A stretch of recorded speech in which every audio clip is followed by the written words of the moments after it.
Armed guard mistaken for store employee. Lady gets arrested. So first and foremost, this is my first time posting to Reddit, so please let me know how I do. Now to the story. So I work as an armed guard for armed truck service. For those of you who don't know, we are responsible for picking up money and checks from other businesses. That is banks, store, restaurants, etc. As part of my job is handling large amounts of cash. I carry a sidearm or handgun for those not into guns in order to protect myself and the money. Where I live you have to have what's called a concealed carry permit to have such firearm outside of work hours, which I have. So I am on my way home and have to stop at the store to pick up dinner for myself. The store I go to has employees that wear a blue polo and tan pants.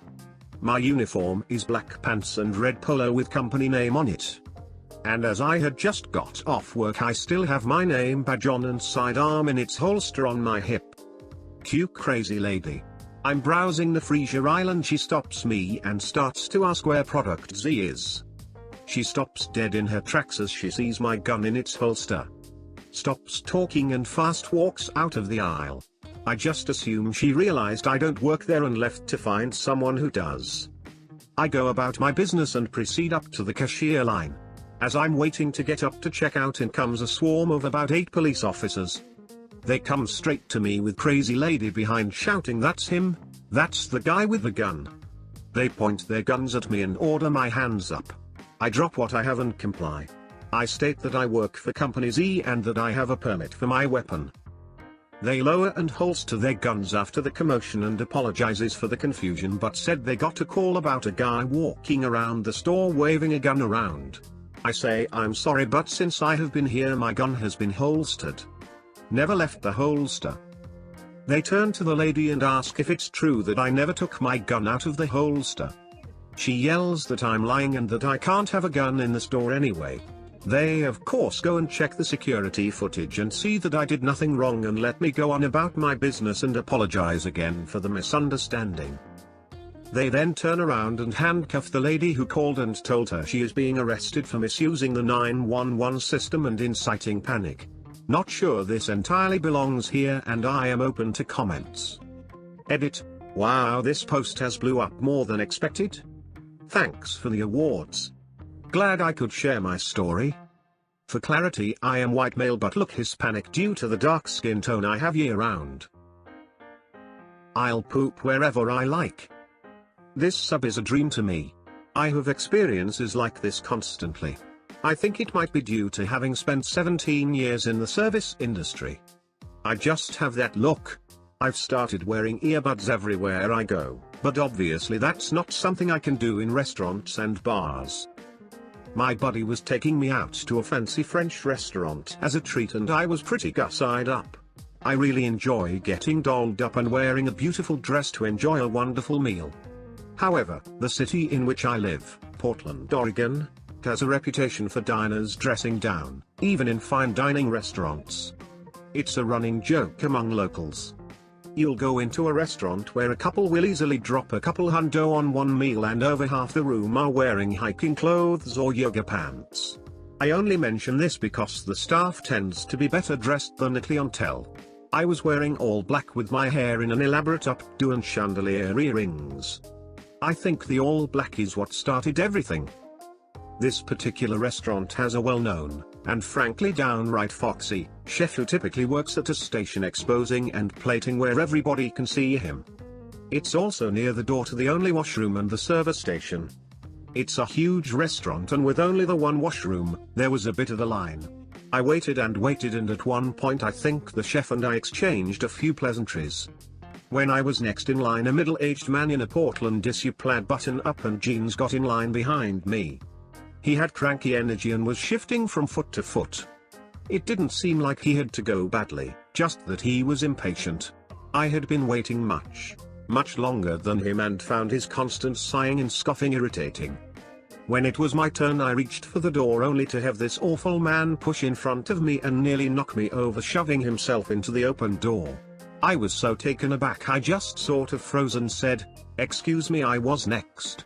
Which is when he wheeled around, started yelling about how he wasn't about to wait while some waitress changed her tampon.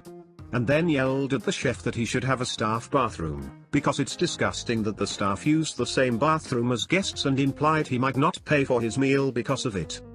I stood there in absolute shock, and a full bladder, while this man took care of his business. Clearly taking his sweet time out of spite. Maybe. Something about his personality made me think he hadn't taken a normal shit in years.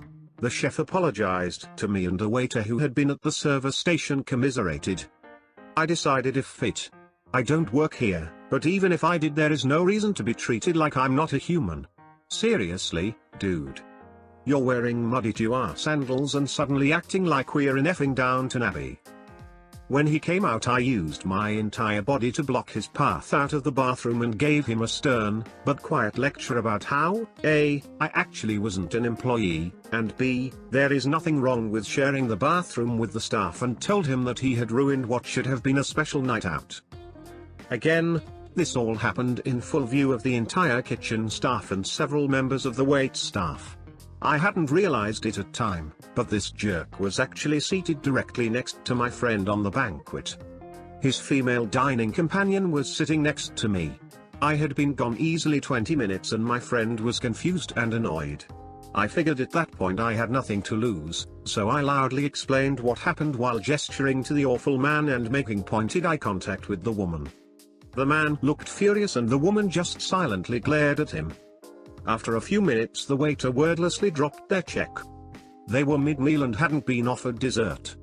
It was clearly a very pointed, but polite, "If you get out," from the staff after his rant. They paid without incident, and as they got up to leave, he tried to put his hand on her shoulder only to have her jerk away and say, "Don't touch me." TFW, you realize your partner is a complete jackass who got you thrown out of a restaurant for screaming about tampons. We got a cheese plate and glasses of sparkling rose as a gift from the restaurant. Cheers. It's a beautiful day for a train ride.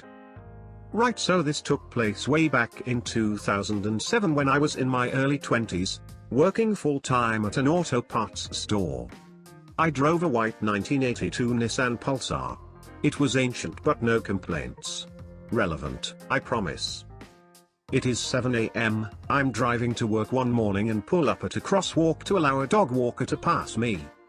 Without warning, my passenger door opens and a gentleman hops in next to me, nods, says a friendly hello and buckles his seatbelt. He was a sweet-faced, white-haired senior wearing a sweater and brown pants. Definitely in his 80s. I stared in shock and stumbled my words, totally bewildered by what was happening. He saw my expression and said, "Oh. I'm sorry. The train station, please." That's when I saw the taxi rank near the crosswalk. Taxis here are white but definitely not hatchbacks, like my car was. He had a big cheery smile and, still puzzled, I realized that the local train station was 2 streets away from where I worked. I was heading past there anyway. And he didn't seem like an axe murderer, so why not? I relaxed a little, shrugged and said, sure thing." We drove off together and he peered out the window, smiling. He said, "You taxis are much quicker these days. It's a beautiful day for a train ride, don't you think?" He looked at me, still with this big smile, and said, "I'm Jerry, lovely to meet you. I'm meeting my friend for breakfast today. I'm so excited. I haven't been on the train in years. All my friends have passed on and I don't really need to go out of town. Well, not until I made a new friend recently. It is funny how life goes, isn't it?